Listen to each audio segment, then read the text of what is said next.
morning, everyone. Welcome to another Wednesday morning video. I'm Marg from Creative Stamping with Marg. I'm an independent Stampin' Up demonstrator from St. Albert, Alberta, Canada. Today we're going to do a variation of an easel card, and I have lots of news on my desk, so let's go down and have a look. Okay, on my desk you'll see a lot of things here. Sorry, I'm just trying to get straight. I have the paper pumpkin for August is called Kindred Greetings. I think I've got it the right order here. Yeah, sorry. Kindred Greetings. Here it is. You need to subscribe before August the 10th. 9 cards, 3 each of 3 designs with coordinating envelopes. Your Stampin' Spot is a gray granite this time. All right. The good news about the paper pumpkin is if you are a new person and would like to try out paper pumpkin, it's a great way, great introduction into Stampin' Up, and these boxes are fantastic. Everything is in it pretty much except your scissors. So if you are brand new and you would like to give it a go for this particular kit, the August kit, you would get 25% off. So one time only, new subscribers. So that's a real bonus if you wanted to give it a try. This is the month to try that. All right, so the Kindred Greetings needs to be subscribed before August the 10th. And there is the add-on dies if you're interested in them. Detailed Flora dies add-on, and they are $18. They went with July, August, and they will go with the September kit also. All right, so that's our paper pumpkin.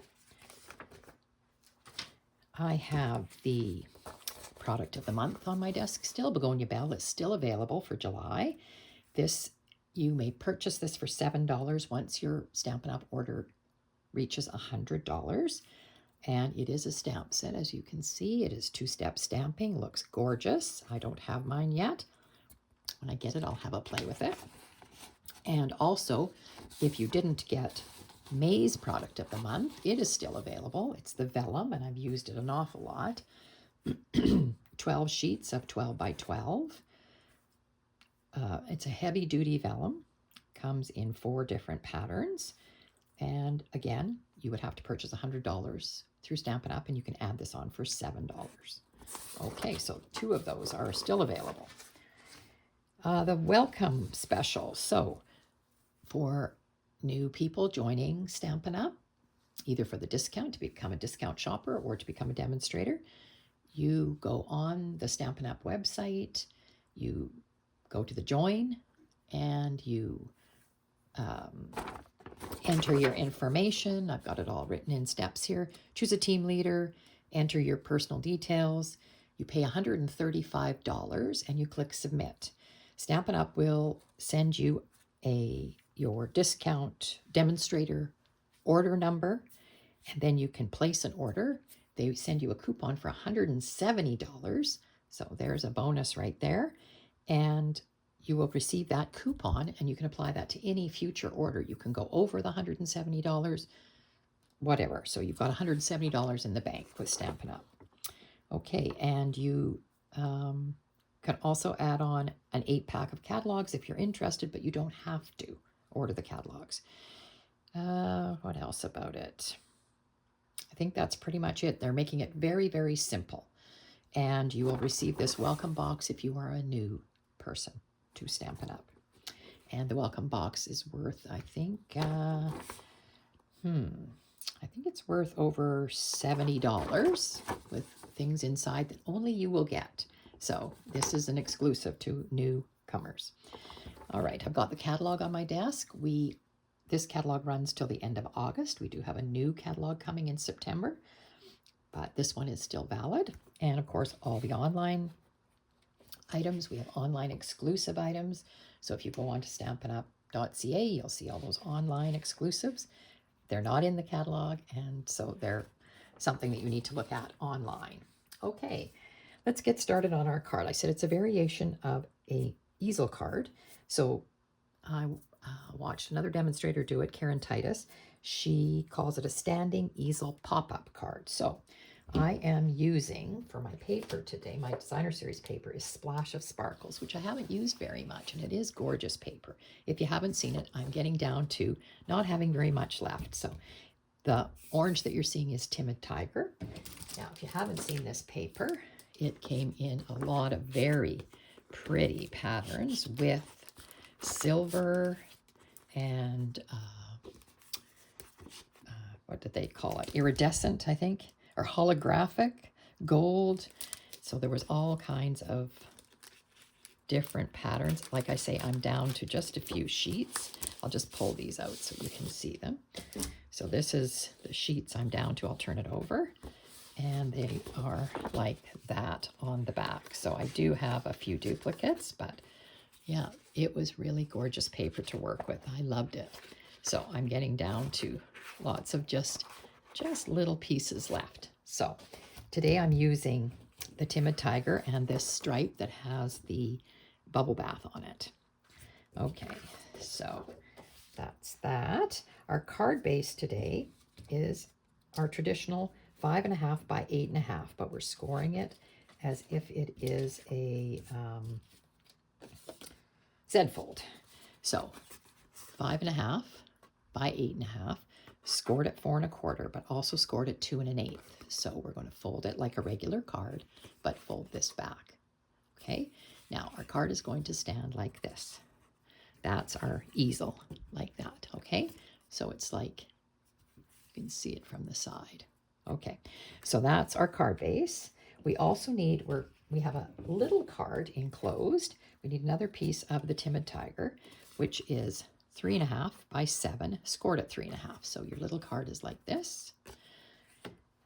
We need a piece of basic white that is 3 1/4 square.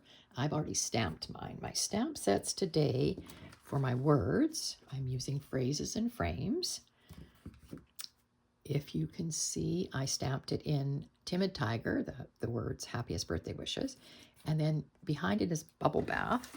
And I wanted a splotch of some sort, so I pulled out, Nature's Symphony, because it has this nice splotchy thing here. You could have spattered, or if you have another stamp set that has what I call splotches on it, you could use that. So that's 3 1/4 square, going to go inside of our little card like that. Okay. You also need your designer series paper, and I've chosen just 2 different ones. So this one is 4 by 5 1/4, and it's going to go in the back here like that. And then 2 pieces, and I don't know if you can tell, I think you can, that this is that designer series paper from there, and it is kind of model-y, like it looks like watercolor almost, but I have gone ahead, it was kind of just boring, just the plain, so I went ahead and used the Forever Plaid embossing folder and did the 2 pieces. So these pieces are 1 7/8 by 5 1/4. They go on the front here and on the inside here to decorate it, okay? Then you need some kind of a greeting. So I am using the Nested Essentials, and I've got this. This is the smallest rectangle. So I've got it here. It's the smallest rectangle, and I've stamped it with the Timid Tiger. I didn't like it by itself, so I pulled in my Stylish Shapes, this banner right here, and I cut a piece of Bubble Bath, and that's going to go behind it. And that just brings in your pink in with this orange. I also have a piece of this same designer series paper. It's the back of one of them that is Bubble Bath. It's the back of this one that is Bubble Bath. And it is 3 1/4 square. And it's going on the front of our little card like that. And then I've got some other die cut elements from, used the Greenery Lane dies. I wanted a leaf, and I wanted to bring in some gold because there's gold in this paper. So I brought in the gold leaf. So I have that. And then it looked kind of bare by itself. So I went looking for something else, and I think I've put that stamp set away. But this is from Scenic Coast. Guys, wherever they have gone to, I Don't know where I put them. Oh, they're over here. Sorry. The Scenic Coast Dies has this neat netting piece, and I cut it out of Timid Tiger. Oopsie. And I put it on an adhesive sheet to make it much easier because it's very delicate. So I'm going to use that. So we'll see how that all goes together once we get going here. All right, I'm going to move all my stamps and everything out of the way. Now my ink colors, I used Bubble Bath and Timid Tiger. So I've got all that. Let's get to assembling here. And I also just saw another demonstrator make this, and she did something else to it. So I thought, well, I might have to try that too. So we'll get to that in a second. All right. So we're going to just glue this 5 1/4 by 4 piece onto the back of our card here. There's the back of that. This paper is really neat. One side has the gold or holographic on it, foil, and the other sides are plain. Okay, so just like that, simple. I'm going to glue these 2 pieces on here. Again, this was done with embossing folders, so you may want a little extra glue to fill in all those little spaces. But once this is, you've got your paper cut out and you've got all this folded, this is easy to go together.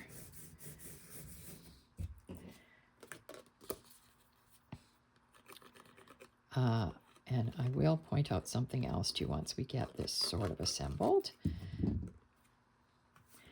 Because when Karen Titus was making hers and I was watching her, she said, oh, this is you'll recognize this fold that I've used in a different way. And I went, oh, okay. I hadn't really thought about the way she was doing it, but ours is going to close up like this. Okay, now we'll assemble the little card. The small card is like this, and it is going on to, we're going to glue this right onto here, but it's going to open once it's glued, and it's going to go like that. So let's assemble this. I can put my inside in because I've already stamped it. Now I'm going to flip it over and you're going to see what I did on the other side. I stamped off once, but I didn't like the look of it. It looked like it's a mistake. It wasn't supposed to be there. So I went ahead with the full strength of the Bubble Bath. Bubble Bath is a very light pink, so it didn't show up as much as I wanted it to when I stamped it off. So I thought, oh, better just do it full strength. So this is just getting centered inside. This is where you're going to write your message, of course. And on the front of this, I'm going to put on this piece of Bubble Bath. So you can see that's, I guess they're calling that holographic foil there. I just thought it looked like silver, but they're calling it holographic. So I'm just going to put this on here, and you can see this sort of looked like watercolor also. This is sort of a strange combination. I wasn't sure about it, but because the pink is in the background here, it all works together. Sometimes I have trouble mixing my colors and my patterns. All right, so that is going to go on here, and I pretty much, on my sample card, I just centered it. So I think what I will do is I am going to center it here, and then I know that it's centered, and you're just gluing this on. So it just goes right onto your designer series paper here. The stripes can be a tad deceiving, but I am just going to center top and bottom and side to side. So just like that. Now we are going to decorate the front of this, but I wanted you to see how this looks. So there, it's going like that, and it's going like this. Now, we want the card to be able, it could just be like that if you wanted it to stand like that, but it's kind of awkward looking. So we want it to tuck into something on the front. So that's where I'm going to put my greeting, and my greeting is going to be up on dimensional so that it will hold it. Now, let's do our decorating on the front of this. I thought I'd put this on here and just have the leaf going across it. just like that. So I thought that looked nice. So all I need to do is peel off my backing, and remember I've used this a lot of times, and it's just getting an edge of it and then pulling carefully not to rip your cardstock. But it just pulls off like that, and I wanted it sort of at an angle here, just like that. And so easy to glue it down, not having to use any white glue or anything. And then this is just going to go flat down, so I'm just going to put a little bit of glue on the solid leaves here, and that should stick it down enough on top of that mesh. So anywhere there's a solid part, I'm just going to go ahead and put some glue. Okay. And then I thought, I can't decide about mailing this card. If you leave it like that, I think you do. So I think I'm going to put this down like this, just like that. Might take a minute to stick. Okay. All right. Now, putting together our greeting.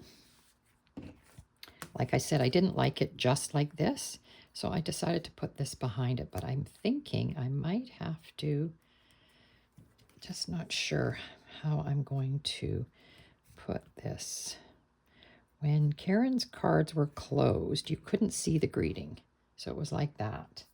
But I don't know if that's going to be too high for me. I'm not sure. This was the tricky part, is how you, where you placed this so that it would hold the card up in place. All right, I'm going to just glue this, just a little bit of glue across the center of my banner here, and stick this on, and then I'll put the whole thing up on dimensionals. I think that will work the best. Sorry, I gotta make sure I've got that the right side. And then I'm just going to, put this, try to make it straight. Take that out of there. And I don't have it too even, do I? I do not have it straight or even. That maybe looks better. Okay, thank goodness for grid paper. All right, now to put this in the right spot, I think I want it about there, and then that's going to tuck into it like that. Okay, so I will put my dimensionals. You have to put your dimensionals near the bottom so that you have a lip for this to go on. So yes, this is the bottom. So I will just put them on the bottom of this piece, and I think 2 should be enough to hold it up. Just like that. I'm going to lightly press it on, or actually not press it on too much at all, because I want to make sure that I've got it in the right spot. So I am going to center it to my eyes and put it down here.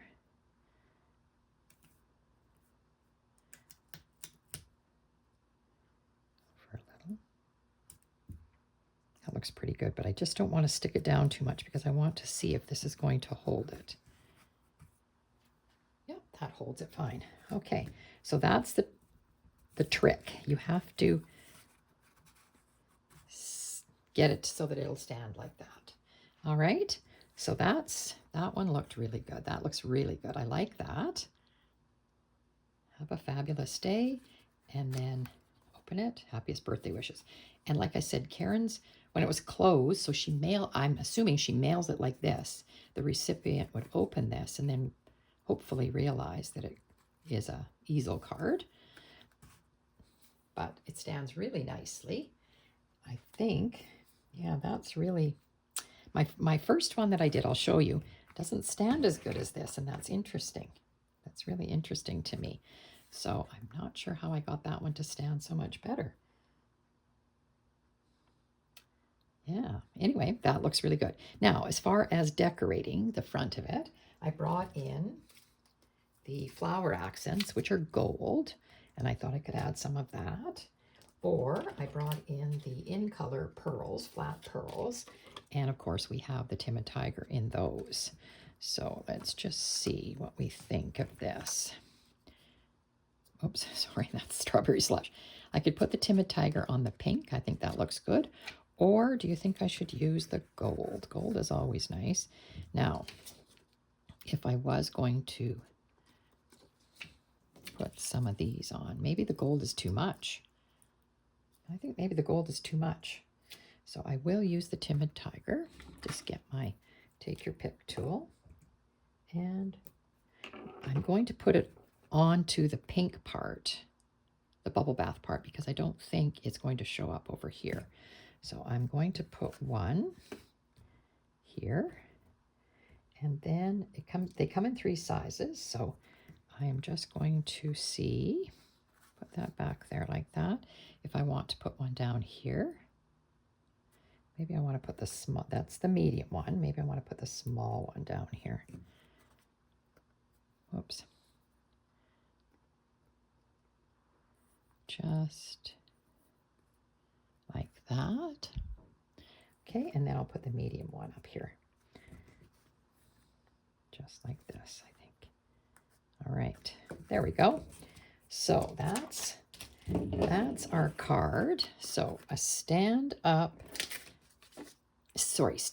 easel pop up card. So standing easel pop up card. So that looks really good. I like the way that stands. I'm going to show you my sample that I made. I'm going to lay this down. I think you can still see it. The sample I made, of course, is all from retired product. And I'm just going to take apart something that I'd done to it. Just, I want to show it to you, but this was my sample. You'll recognize this paper. So it opens like that. And I just have happy birthday twice on this one because when it stands like that. But this one does not stand as nice. It sort of flops. Now, I'm not sure why. I'm not sure if I've got the easel is maybe too far down on this one. So maybe I'll have to take the easel off and move it up, and then it will stand a bit better. I'm not sure. Anyways, I like the way this one stands. Whatever I did a good job of it. This one stands okay. Now, another demonstrator had posted that she put, I don't know what you call it, a little piece inside here, inside your easel to hold it. But it didn't, the sizing for me didn't work what she recommended. It still allowed it to open too much. But she put a little device in there so that it wouldn't. But it didn't really work out for me on this one. So I think maybe it's too long. I'm not sure. Anyways, I'm going to take it out of there. But I think what I'll try is I will move the greeting up more and just see if that works out better. But it still stands. It still stands. I still like it. So those are the 2 easel cards that I've done. So I hope you enjoyed that. If you did, I certainly appreciate a thumbs up. And if you have any comments or questions, I appreciate those as well. I try to check them out. And if you need a catalog or you would like to join Stampin' Up and you need some help, you can always contact me through my email, mrgorn@shaw.ca, or my Stampin' Up website is margaretgorn.stampinup.net. And I do have a in-person Christmas card class running Christmas in July on Saturday this week. So that's available. And if anybody's interested in kits to go, you can contact me. I will quickly show you the 4 cards that we're making. I've got them right here. Sorry, they're attached to envelopes, so I just slide them out of their envelope here. So we're using that new Christmas paper, the stitched season paper. So I'll move these out of the way. The stitched season paper, it's here. It's gorgeous paper, Christmas paper. So these are the 4 cards we're doing. They're all easily reproducible, great layouts. You know, easy layouts that you can reproduce with any paper that you have. All right, so that's my Christmas in July class. And of course, there'll be more Christmas coming as we go along here. All right, I'm going to close off for today. Thanks for watching, everybody. I hope to see you next week.